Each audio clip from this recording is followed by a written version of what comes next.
जम्मू कश्मीर में महकमा दाखिला ने या जम्मू कश्मीर पुलिस के आला अहदेदारान ने 3 पुलिस एहलकारों बशमूल एसएचओ या station house officer Channi Himmat को मुअत्तल कर दिया है।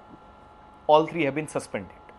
और केस क्या था? चंद दिन पहले का एक खातून जो कि गोली से मारी जाती है और बाकी कुछ लोग ज़ख्मी हुए, लेकिन पुलिस ने इसको तोड़ मरोड़ कर या केस को रफा दफा करने की कोशिश की, ये बताकर कि एक सड़क हादसा था।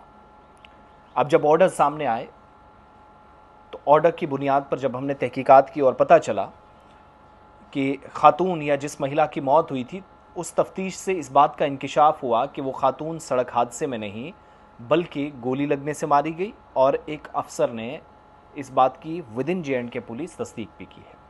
21 अगस्त का दिन था। महजुबीन अकील शेख 30 साल उम्र थी, मुंबई की रिहायशी थी। उनकी बहन फातिमा 21 साल और जसप्रीत कौर 28 साल जो लुधियाना से ताल्लुक़ रखनी है।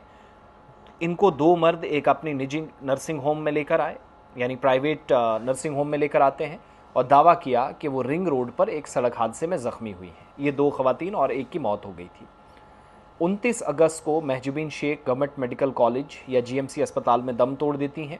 इसके बाद तफ्तीश हुई, तहकीकात शुरू हुई। इन्वेस्टिगेशन के दौरान पता चला कि ये तीनों जिन पर नामालूम अफराद ने फायरिंग की थी वो किसी हादसे में ज़ख्मी नहीं हुई बल्कि इनका कत्ल करने की कोशिश हुई। हुक्मनामे के मुताबिक senior superintendent of police Jammu Joginder Singh साहब ने थाना छन्नी हिम्मत के जो स्टेशन हाउस ऑफिसर हैं दीपक पठानिया, पुलिस पोस्ट साइक कॉलोनी के इंचार्ज सब इंस्पेक्टर वसीम भट्टी और छन्नी थाने में तैनात सब इंस्पेक्टर रोहित शर्मा को सस्पेंड करने के ऑर्डर्स जारी किए, मुअत्तल कर दिया। पुलिस के मुताबिक शूटर्स की गिरफ्तारी के लिए या जिन लोगों ने गोलियां चलाई हैं उनकी गिरफ्तारी के लिए तहकीकात चल रही है। 21 अगस्त को छन्नी हिम्मत थाने की टीम को जेके मेडिसिटी जो हॉस्पिटल जम्मू में है वहाँ से इंफॉर्मेशन मिली कि वहाँ 3 ज़ख्मी अफराद को दाखिल किया गया है और इन्वेस्टिगेशन ऑफिसर को बताया गया कि हादसा रिंग रोड पर हुआ और डॉक्टरों ने ज़ख्मियों के बयान देने के काबिल उनको करार नहीं दिया, तो उसके बाद केस शायद एक तरह से कमज़ोर करने की कोशिश हुई। कहा गया कि इनके केसेस, इनकी बात नहीं हुई। फिर नेक्स्ट डे मॉर्निंग में क्या होता है, नेक्स्ट मॉर्निंग अगली सुबह ज़ख्मियों को जम्मू के जीएमसी अस्पताल मुंतकिल किया गया और पुलिस को इतला दिए बगैर ये काम भी होता है। पहले वहाँ पुलिस गई, इतला दी गई कि यहाँ 3 लोग आए। इन्फॉर्म क्यों किया? जब आप वहाँ पर डॉक्टर साहिबान कह रहे हैं कि ये इस हालत में नहीं है, जवाब दे दें, इसका मतलब डॉक्टर्स भी हो सकते हैं। क्या किसी डॉक्टर की किसी हेल्थ अथॉरिटी की कोई मिली भगत थी? तो कम से कम इसका भी पता लगाना पड़ेगा।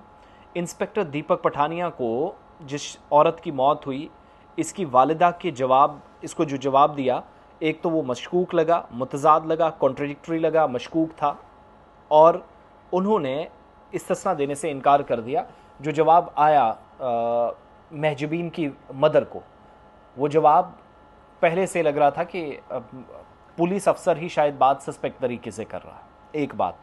दूसरा, कहा गया कि पठानिया ने, या जो दीपक पठानिया साहब थे एसएचओ, इनने एक टीम को मामले की तस्दीक के लिए भेजा। फिर पता चला केस जीएमसी में एक सड़क हादसे के तौर पर रजिस्टर किया गया था जो रिंग रोड या आरटीए जिसको आप कहते हैं, इसके करीब ज़मींदारा के मकाम पर पेश आया और इस बारे में हॉस्पिटल ने बड़ी ब्राह्मणा थाने को भी इतला दी थी। इस तरह की जानकारी है।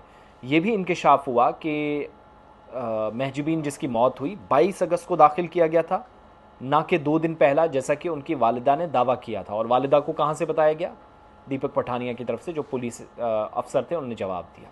30 अगस्त को पुलिस ने सेक्शन 194 भारतीय न्याय सुरक्षा संहिता BNSS 194 के तहत इंक्वायरी का हुक्म दिया। अगले 3 दिन एडिशनल डिप्टी कमिश्नर के ऑर्डर पर एक एग्जीक्यूटिव मजिस्ट्रेट की मौजूदगी में पोस्टमार्टम हुआ और इस कार्रवाई की वीडियो बनाई गई। पुलिस तर्जुमान के मुताबिक बतौर सबूत पुलिस ने खातून के कपड़े जब्त किए, CCTV footage, call detail records निकाले, मुतासरीन की इंटरनेट सरगर्मी की, ये कहाँ कहाँ गए थे और वो जो बाकी 2 औरतें भी ज़ख्मी थी कहाँ कहाँ गए थे, वो सारा पता लगाया। तहकीकात के दौरान ये बात सामने आई कि फायर आर्म इस्तेमाल किया गया या इन पर गोली चलाई गई जिसमें ज़ख्मी होने और बाद में मौत वाक़ होने का सबब बना। इंक्वायरी को एफआईआर में तब्दील कर दिया गया जो कि भारतीय न्याय सुरक्षा संहिता या भारतीय न्याय संहिता BNS और आर्म्स एक्ट की कई जो दफ़ात हैं उनके तहत छन्नी हिम्मत में केस दर्ज किया गया और इसी तहकीकात को इधर से उधर तोड़ मरोड़ कर पेश करने की कोशिशों के नतीजे में एसएचओ छन्नी हिम्मत समेत 3 पुलिस एहलकार मुअत्तल हो गए और तहकीकाती अमल अभी भी जारी है।